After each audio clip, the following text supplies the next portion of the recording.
ಎಲ್ಲರಿಗೂ ನಮಸ್ಕಾರ. ಈ ವೇದಿಕೆ ಮೇಲೆ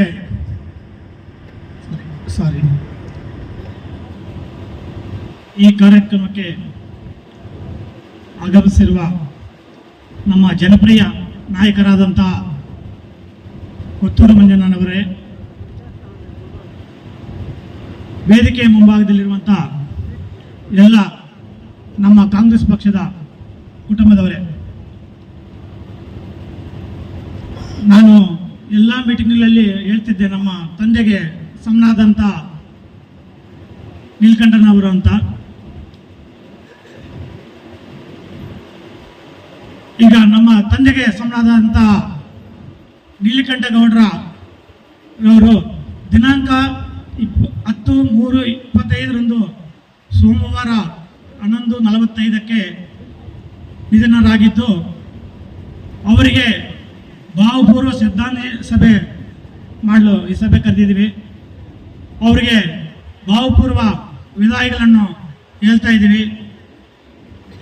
ಅವರು ಅಗಲಿಕೆಯು ಕಾಂಗ್ರೆಸ್ ಪಕ್ಷಕ್ಕೆ ಮತ್ತು ಅವರ ಕುಟುಂಬದಕ್ಕೆ ಮತ್ತು ಸ್ನೇಹಿತರಿಗೆ ತುಂಬಲಾರದ ನಷ್ಟವಾಗಿದೆ. ನೀಲಕಂಠನವರು ಮತ್ತೆ ಹುಟ್ಟಿ ಬರಲಿ ಎಂದು ಬಯಸುತ್ತಾ ಅವರ ಆತ್ಮಕ್ಕೆ ಚಿರಶಾಂತಿ ಕರುಣಿಸಲಿ ಎಂದು ಎಲ್ಲರ ಪರವಾಗಿ ಆ ಭಗವಂತನನ್ನು ಬೇಡ್ಕೊಳ್ತಾ ಇದ್ದೀನಿ.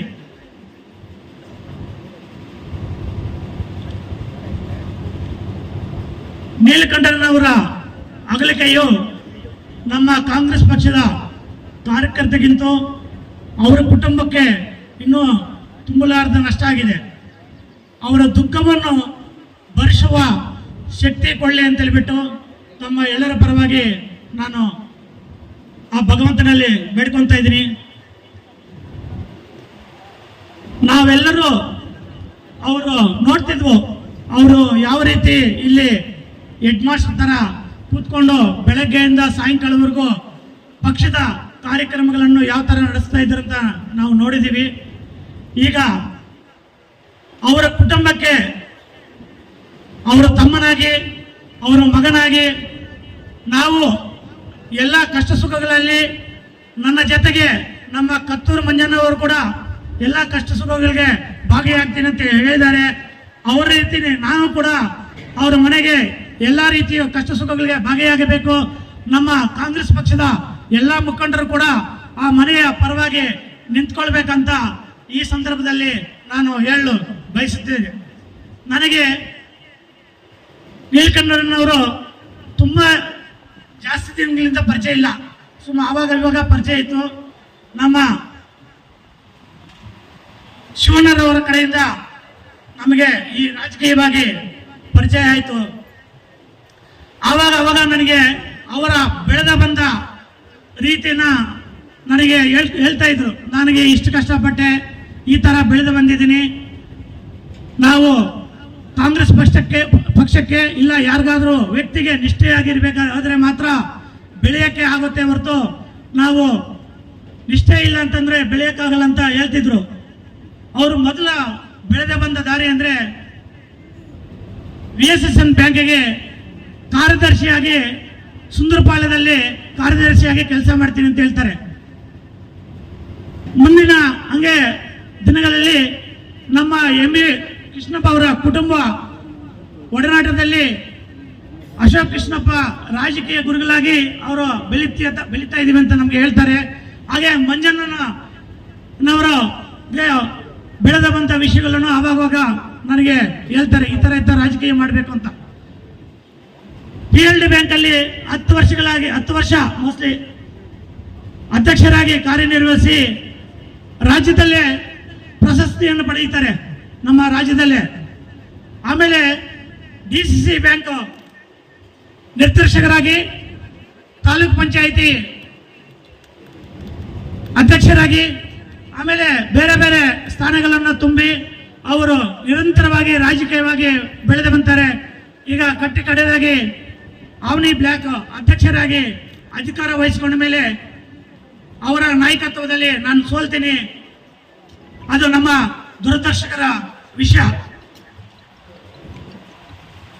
ಆಮೇಲೆ ಈಗ ಕೆಲವು ಅವ್ರಿಗೆ ಆಸೆ ಇರುವಂತ ವಿಷಯಗಳನ್ನು ನಾನು ಈ ವೇದಿಕೆ ಮೇಲೆ ವ್ಯಕ್ತಪಡಿಸಬೇಕಾಗುತ್ತೆ. ದಯವಿಟ್ಟು ಯಾರು ಅನ್ಯತಾ ಭಾವಿಸಬೇಡಿ. ಇಂಥ ಸಂದರ್ಭದಲ್ಲಿ ರಾಜಕೀಯ ಮಾತಾಡ್ತೀರಾ ಅಂತ ಅನ್ಯತಾ ಭಾವಿಸಬೇಡಿ. ಯಾಕಂತಂದ್ರೆ ಅವರ ಆಸೆಗಳನ್ನು ಈಡೇರಿಸುವುದೇ ನಮ್ಮದು ಈ ಶ್ರದ್ಧಾಂಜಲಿ ಸಭೆಯ ಮುಖ್ಯ ಉದ್ದೇಶ ಆಗಿರುತ್ತೆ. ಅದರಿಂದ ಅವರಿಗೆ ಇರುವ ಆಸೆಗಳನ್ನು ಈಡೇರಿಸಬೇಕಾದ್ರೆ ಈ ಕಾರ್ಯಕರ್ತರ ಜೊತೆಗೆ ಮುಖ್ಯವಾಗಿ ನಮ್ಮ ಕೊತ್ತೂರು ಮಂಜಣ್ಣವರು ಇದನ್ನ ಕೆಲವು ಗಮನಿಸಬೇಕಾಗುತ್ತೆ. ಯಾಕಂದ್ರೆ ಇದು ಈಡೇರಿಸಬೇಕಾದ್ರೆ ಮುಖ್ಯ ಪಾತ್ರ ಕೊತ್ತೂರು ಮಂಜಣ್ಣದೇ ಇರುವುದರಿಂದ ಅವರು ಇದನ್ನು ಗಮನಿಸಬೇಕು. ದಯವಿಟ್ಟು ಅನ್ಯತಾ ಭಾವಿಸಬಾರದು. ಅವರು ಅಧಿಕಾರ ಹಂಚಿಕೆ ಮಾಡಬೇಕು ಅಂತ ಹೇಳ್ತಿದ್ರು. ನನಗೆ ಅಧಿಕಾರ ಹಂಚಿಕೆ ನೋಡಿ, ಈಗ ಕಾಂಗ್ರೆಸ್ ಸರ್ಕಾರ ಬಂದಿದೆ, ಎಲ್ಲ ಅಧಿಕಾರಗಳನ್ನು ಅವರೇ ಇಟ್ಕೊಂತಾರೆ, ನಮ್ಮನ್ನ ಸುತ್ತಾ ಇರ್ತಾರೆ. ನಾವು 3 ಸಲ 4 ಸಲ ಸುತ್ತಿದ್ದೀವಿ, ಆದರೂ ಏನು ಕೆಲಸ ಮಾಡಿಕೊಡಲ್ಲ ಅಂತ. ಈಗ ಕೊತ್ತೂರು ಮಂಜಣ್ಣವ್ರಿಗೆ MLA ಪದವಿ ಇದೆ, ಕೋಲಾರಲ್ಲಿ ಅವ್ರ ಮಾತು ಕೇಳ್ತಾರೆ, ಎಲ್ಲ ಅವ್ರದ್ದು ನಡೀತದೆ. ಆದರೆ ಮುಳುಬಾಗಲಲ್ಲಿ ಸ್ಥಳೀಯವಾಗಿ ನಮಗೆ ಅಧಿಕಾರ ಕೊಡಲಿಲ್ಲ ಅಂತಂದ್ರೆ ನಮಗೆ ಇಲ್ಲಿ ತುಂಬಾ ಕಷ್ಟವಾಗುತ್ತೆ. ಅದರಿಂದ ಮೊದಲನೇದಾಗಿ ಅವರಿಗೆ ಆಸೆ ಇರುವುದನ್ನ ದಯವಿಟ್ಟು ನೀವು ನಮಗೆ 1 ತಿಂಗಳಲ್ಲಿ ನೀವು ಈಡೇರಿಸಿಕೊಡ್ಬೇಕಾಗಿ ಈ ಸಭೆಯ ಮುಖಾಂತರ ನಾನು ಪ್ರಸ್ತಾವಿಸ್ತಾ ಇದ್ದೀನಿ. ಸ್ಥಳೀಯ ನಾಮಿನೇಟ್ ಪದವಿಗಳನ್ನು 1 ತಿಂಗಳ ಒಳಗಡೆಗೆ ನೀವು ಪೂರ್ತಿ ಮಾಡಿ ಅವರ ಆತ್ಮಕ್ಕೆ ಶಾಂತಿಗೆ ಸಿಗಬೇಕು. ಅವರ ಆಸೆ ಏನಿದೆಯೋ ಅದು ಪೂರೈಸಿಕೊಡಬೇಕಾಗಿ ತಮ್ಮಲ್ಲಿ ಈ ಸಭೆಯ ಮುಖಾಂತರ ಬೇಡ್ಕೊಳ್ತಾ ಇದ್ದೀನಿ. ಎರಡನೆಯದು, ಅವರು ಅಧ್ಯಕ್ಷರಾದ ಮೇಲೆ 28 ಮುನ್ಸೂಚನೆ ಘಟಕಗಳಿದೆ. ಆ ಮುನ್ಸೂಚನೆ ಘಟಕಗಳನ್ನು ನಾವು ಪದಾಧಿಕಾರಿಗಳನ್ನು ತುಂಬಿಸಿ ಆ ಎಲ್ಲ ಪದಾಧಿಕಾರಿಗಳನ್ನು ಒಂದು ಕಡೆ ಒಟ್ಟಿಗೆ ಸೇರಿಸಿ ಒಂದು ಪದಗ್ರಹಣ ಸಮಾರಂಭವನ್ನು ಮಾಡಬೇಕಂತ ಅಂದ್ಕೊಂಡಿದ್ವು. ನಿಮ್ಮ ಅಧ್ಯಕ್ಷತೆಯಲ್ಲಿ, ನಮ್ಮ ಕೊತ್ತೂರು ಮಂಜಣ್ಣವರ ಅಧ್ಯಕ್ಷತೆಯಲ್ಲಿ ಮುಂದಿನ ದಿನಗಳಲ್ಲಿ ಈ ಪದಗ್ರಹ ಕಾರ್ಯಕ್ರಮವನ್ನು ಇದೇ ಜಾಗದಲ್ಲಿ ನಡೆಸ್ಕೊಡ್ಬೇಕಂತ ನೀವು ಈಗ ನನ್ನ ಭಾಷಣ ಆದ ಮೇಲೆ ಮಾತು ಕೊಡಬೇಕು. ಆ 28 ಮುನ್ಸೂಚನೆ ಘಟಕಗಳನ್ನು ತುಂಬಿಸಿ ನಮಗೆ ಇದೇ ಜಾಗದಲ್ಲಿ ಪದಾಧಿಕಾರಿಗಳ ಕಾರ್ಯಕ್ರಮಗಳನ್ನು ನಡೆಸಿಕೊಡಬೇಕಾಗಿ ತಮ್ಮಲ್ಲಿ ಈ ಸಭೆಯ ಮುಖಾಂತರ ನಮ್ಮ ನೀಲಕಂಠನವರಿಗೆ ಆಸೆ ಏನಿತ್ತು ಆ ಈಡೇರಿಸಿಕೊಡ್ಬೇಕಾಗಿ ತಮ್ಮಲ್ಲಿ ಈ ಸಭೆಯ ಮುಖಾಂತರ ರಿಕ್ವೆಸ್ಟ್ ಮಾಡ್ಕೊಂತ ಇದ್ದೀನಿ. ಈ ವಿಷಯ ಹೇಳಬಾರ್ದು, ಆದರೂ ಈ ನಮಗೆ ವಿಧಿ ಇಲ್ಲ, ನಾವು ಹೇಳಬೇಕಾಗುತ್ತೆ. ಪಕ್ಷದ ಸಂಘಟನೆ ಮಾಡಬೇಕಾದ್ರೆ ಗುಂಪುಗಾರಿಕೆಯನ್ನು ತಡೆಗಟ್ಟುವುದು ಮೊಟ್ಟ ಮೊದಲನೇದಾಗಿ ನಾವು ಮಾಡಬೇಕಂತ ನನಗೆ ಯಾವಾಗಲೂ ಹೇಳ್ತಿದ್ರು ಯಾರು, ನೀಲಕಂಠನವರು. ಅಂತ ಗುಂಪುಗಾರಿಕೆಗಳನ್ನು ಶಮನ ಮಾಡಬೇಕಾದ್ರೆ ಅದು ಕೊತ್ತೂರು ಮಂಜಣ್ಣನಿಂದ ಮಾತ್ರ ಸಾಧ್ಯ. ದಯವಿಟ್ಟು ಅಂತ ಅವಕಾಶಗಳಿಗೆ ನೀವು ಕಿವಿ ಕೊಡದೆ ಅದನ್ನು ಮೊದಲನೇದಾಗಿ ಕರೆಸಿಬಿಟ್ಟು ಯಾರಾದರೂ ಅಂತವ್ರಿದ್ರೆ ನೀವು ಅದನ್ನು ಶಮನ ಮಾಡಬೇಕು. ಇಲ್ಲ ನಿಮ್ಮ ಮಾತು ಕೇಳಲಿಲ್ಲ ಅಂತಂದ್ರೆ ಪಕ್ಷದಿಂದ ಹೊರಹಾಕಬೇಕಾಗಿ ತಮ್ಮಲ್ಲಿ ಈ ಸಭೆಯ ಮುಖಾಂತರ ನಾನು ಕೇಳ್ಕೊಳ್ತಾ ಇದ್ದೀನಿ. 4ನೇದಾಗಿ, ಪಕ್ಷದ ಕಚೇರಿಯನ್ನು ಕಟ್ಟುವುದ ಒಂದು ಆಸೆ ಇತ್ತು ಅವರಿಗೆ. ನಾವು ಎಲ್ಲರೂ ನಿಮ್ಮ ಕೈ ಜೋಡಿಸ್ತೀವಿ, ನಾನು ನಿಮ್ಮ ಜೊತೆ ನಿಂತ್ಕೊಂತೀನಿ.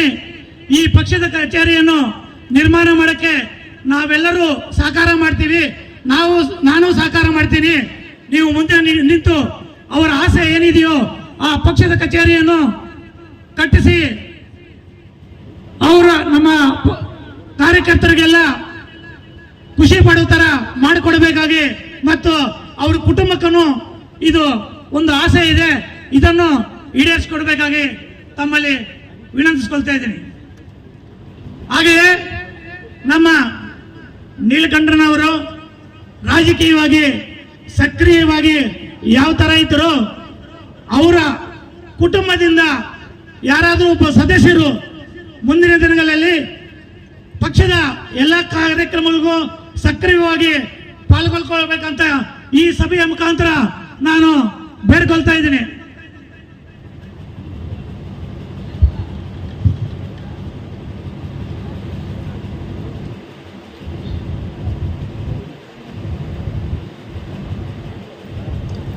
ಕೆಲವು ನಾವಿಲ್ಲಿ ಆಫೀಸಲ್ಲಿ ಕೂತ್ಕೊಂಡವಾಗ ಕೆಲವು ವಿಷಯಗಳನ್ನು ಪ್ರಸ್ತಾಪಿಸ್ತಾ ಇರ್ತಾರೆ. ನೀಲಕಂಠನವರು ಇದನ್ನು ದಯವಿಟ್ಟು ಅನ್ಯತಾ ಭಾವಿಸಬೇಡಿ, ಕೆಲವು ವಿಷಯಗಳೆಲ್ಲ ಗೊತ್ತಾಗ್ಲಿ ಅಂತ ನಾನು ಹೇಳ್ತಾ ಇರ್ತೀನಿ. ಈಗ ಯಾಕಂದ್ರೆ ಪಕ್ಷದ ಇಲ್ಲಿಂದ ಸಂಘಟನೆ ಮಾಡಬೇಕಾದ್ರೆ ನಮಗೆ ಕೊತ್ತೂರು ಮಂಜಣ್ಣನವರ ಬೆಂಬಲ ಜಾಸ್ತಿ ಬೇಕು. ಇಲ್ಲ ಅಂದ್ರೆ ಇಲ್ಲಿ ಪಕ್ಷದ ಸಂಘಟನೆ ಸ್ವಲ್ಪ ತೂತುಗಳಿಕೆಯವರು ಜಾಸ್ತಿ ಇದ್ದಾರೆ. ಅದರಿಂದ ಈ ಪಕ್ಷದ ಸಂಘಟನೆ ಮೂಲ ಉದ್ದೇಶ ನೀಲಕಂಠನಾಗಿತ್ತು. ಅವರು ಯಾವ ತರ ಮಾಡ್ತಿದ್ರು ಅಂತ ನಿಮ್ಗೆಲ್ಲರಿಗೂ ಗೊತ್ತಿರೋ ವಿಷಯ ಇದೆ. ಮಂಜಣ್ಣ ಬಂದಾಗ ಸಡನ್ ಆಗಿ ಯಾರಾದರೂ ಬರ್ತಾರೆ, ಪಕ್ಷದ ಕಾರ್ಯಕ್ರಮಗಳಲ್ಲಿ ಭಾಗವಹಿಸಲ್ಲ. ಆವಾಗ ನಾನು ಯಾರೋ ಒಬ್ಬರು ನಾವಿಬ್ರು ಮಾತಾಡ್ತಾ ಇರುವಾಗ, ನಾನು ನೀಲಕಂಠನ ಮಾತಾಡ್ತಾ ಇರುವಾಗ ಯಾರೋ ಒಬ್ಬರು ಬಂದು ಹೇಳ್ತಾರೆ, ಮಂಜಣ್ಣ ಬಂದ ತಕ್ಷಣ ಬಂದ್ಬಿಡ್ತಾರೆ, ಇವರು ಪಕ್ಷದ ಸಂಘಟನೆಗಳಲ್ಲಿ ಪಾಲ್ಗೊಳ್ಳೋದೇ ಇಲ್ಲ. ಆವಾಗ ನೀಲಕಂಠನ ಹೇಳ್ತಿದ್ರು, ಮಂಜಣ್ಣಗೆ ಮೃದು ಸ್ವಭಾವ, ಚಿಕ್ಕ ಮಕ್ಕಳ ತರ ಮನಸ್ಸು, ಅವರು ಏನೋ ಮನಸ್ಸಲ್ಲಿ ಇಟ್ಕೊಳ್ಳಲ್ಲ, ಆದ್ರೆ ಯಾರ್ಯಾರು ಏನೇನು ಮಾಡ್ತಾ ಇದ್ದಾರೆ ಅಂತ ಎಲ್ಲ ಅಬ್ಸರ್ವ್ ಮಾಡ್ತಾ ಇರ್ತಾರೆ. ಅವರಿಗೆ ಸಂದರ್ಭ ಬಂದಾಗ ಯಾರ್ಯಾರಿಗೆ ಯಾವ ತರ ಅಧಿಕಾರ ಕೊಡಬೇಕು, ಯಾರ್ಯಾರಿಗೆ ಏನೇನು ಮಾಡಬೇಕು ಅಂತ ಅವ್ರಿಗೆ ಗೊತ್ತಿದೆ, ನೀನು ಸುಮ್ಮನೆ ಹೋಗಪ್ಪ ಅಂತ ಒಬ್ಬರಿಗೆ ಹೇಳ್ತಾರೆ. ಆ ತರ ಮಂಜಣ್ಣಗೆ ಈ ಪಕ್ಷದ ಸಂಘಟನೆ ವಿಷಯದಲ್ಲಿ ಯಾರ್ಯಾರು ಯಾವ ತರ ಪಾಲ್ಗೊಂತಾರೆ, ಯಾರ್ಯಾರು ಸುಮ್ಮನೆ ಕಾರ್ಯಕ್ರಮಗಳಿಗೆ ಬರೆದಿರ ಮಂಜಣ್ಣ ಬರುವ ಟೈಮಲ್ಲಿ ಮತ್ತೆ ಬರ್ತಾರೆ, ಅದೆಲ್ಲ ಮಂಜಣ್ಣಗೆ ಬಂದಿದೆ. ದಯವಿಟ್ಟು ಈ ವಿಷಯಗಳು ಹೇಳ್ತೀನಿ ಅಂತ ಅನ್ಯತಾ ಭಾವಿಸಬೇಡಿ. ನಾವು ಏನೇ ಮಾತಾಡಿದ್ರು ಈ ವೇದಿಕೆಯಲ್ಲಿ ಪಕ್ಷದ ಸಂಘಟನೆ ಉದ್ದೇಶ ಇಟ್ಟುಕೊಂಡು ಮಾತ್ರ ನಾನು ಮಾತಾಡ್ತಾ ಇದ್ದೀನಿ. ಆ ತರ ಏನಾದರೂ ಇದ್ರೆ ಬದುಗೊತ್ತು ಬಿಟ್ಟು ಮುಂದಿನ ದಿನಗಳಲ್ಲಿ ಪಕ್ಷದ ಸಂಘಟನೆಯಲ್ಲಿ ನೀವು ಒತ್ತು ಕೊಡಬೇಕು. ಯಾಕಂದ್ರೆ ನಮ್ಮ ನೀಲಕಂಠನವರ ಉದ್ದೇಶ ಕೂಡ 24 ಗಂಟೆನೂ ಪಕ್ಷದ ಸಂಘಟನೆ ಮಾತ್ರ ಇತ್ತು. ಈಗ ರಾತ್ರಿ 10 ಗಂಟೆಯಿಂದ 11 ಗಂಟೆ ಒಳಗಡೆ ನನಗೆ ಫೋನ್ ಮಾಡ್ತಿದ್ದಳು ಡೈಲಿ. ಮೋಸ್ಟ್ಲಿ ಅಕ್ಕ ಅವ್ರಿಗೆ ಗೊತ್ತಿರುತ್ತೆ, ನೋಡಿರ್ತಾನೆ. ಮೊನ್ನೆ ನನಗೆ ಅವ್ರು ಹೇಳಿದ್ರು, ಯಾವಾಗಲೂ ಬೆಳಗ್ಗೆಯಿಂದ ಸಾಯಂಕಾಲದವರೆಗೂ ಏನೇನು ಕಾರ್ಯಕ್ರಮಗಳಾಗಿದೆ, ಏನೇನು ಮಾಡಬೇಕು, ಯಾವ ತರ ಮಾಡಬೇಕು ಅಂತ ಅವರು ರಾತ್ರಿ 10 ಗಂಟೆಯಿಂದ 11 ಗಂಟೆವರೆಗೂ ನನಗೆ ಮಾತಾಡ್ತಿದ್ರು. ಬೆಳಗ್ಗೆಯಿಂದ ಸಾಯಂಕಾಲವರೆಗೂ ಸ್ಕೂಲಲ್ಲಿ ಹೆಡ್ ಮಾಸ್ಟರ್ ಕೂತ್ಕೊಂಡು ಇಲ್ಲಿ ಕಾರ್ಯಕ್ರಮಗಳನ್ನು ರೂಪಿಸಿದ್ರು. ನಿಮ್ಗೆಲ್ಲರಿಗೂ ಗೊತ್ತಾಗಿದೆ. ದಯವಿಟ್ಟು ಅವರನ್ನು ಅವರ ಆತ್ಮ ಶಾಂತಿಗೆ ಸಿಗಬೇಕಾದ್ರೆ, ಅವರ ಆಸೆ ಈಡೇರಬೇಕಾದ್ರೆ ನಾವು ಮುಂದಿನ ದಿನಗಳಲ್ಲಿ ನಮ್ಮ ಕೊತ್ತೂರು ಮಂಜಣ್ಣಗೆ ಕೊತ್ತೂರು ಮಂಜಣ್ಣ ಕೈ ಬಲಪಡಿಸಬೇಕಾದ್ರೆ ಪಕ್ಷವನ್ನು ಕಟ್ಟಬೇಕು. ಇನ್ನೊಂದು ವಿಷಯ ಹೇಳಿದ್ರು, ನೋಡಪ್ಪ ನೀನೇನಾದ್ರೂ ಈ ಮೂಲಭಾಗಗಳಲ್ಲಿ ಗೆದ್ದಿದ್ರೆ ಕೊತ್ತೂರು ಮಂಜಣ್ಣ ಮಿನಿಸ್ಟರ್ ಆಗ್ತಿದ್ರು.